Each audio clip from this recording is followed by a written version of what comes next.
How many zeros are in your bank account? How big is your house? How much power do you hold? We all hear these questions every day. The world uses them to measure our worth. But is this the real strength? What if I told you that the power you think is yours is just an illusion? It's like a sandcastle that can wash away with one wave of time. Today, let's search for the true power, the kind that's not counted by money, but by kindness and humanity. History tells us this truth. When people get a little power, they start acting like gods. They use their money and position to crush the weak. They forget that their strength comes from cash, but the weak one's strength comes from God himself. We've all heard the story of Pharaoh. He had riches, a kingdom, and thousands of slaves. In his pride, he called himself a god. But when divine justice came, his whole empire and ego drowned in the same sea he boasted about.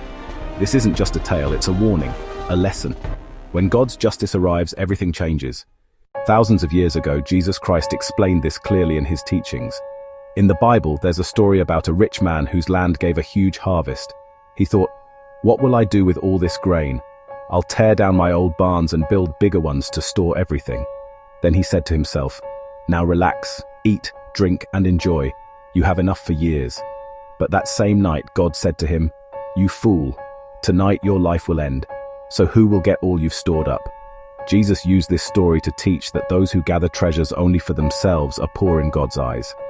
That's why he said, "Do not store up treasures on earth, where moths and rust destroy them and thieves break in and steal. Instead, store up treasures in heaven." Matthew 6:19-20. He even warned, "It is easier for a camel to go through the eye of a needle than for a rich person to enter the kingdom of God." Matthew 19:24. So what does this mean? Is money or power evil? Not at all. Fire can cook food or burn a house. The fault is not in the fire, but in how we use it. Your power should be like a lion's.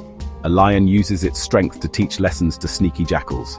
It never attacks an innocent, gentle goat.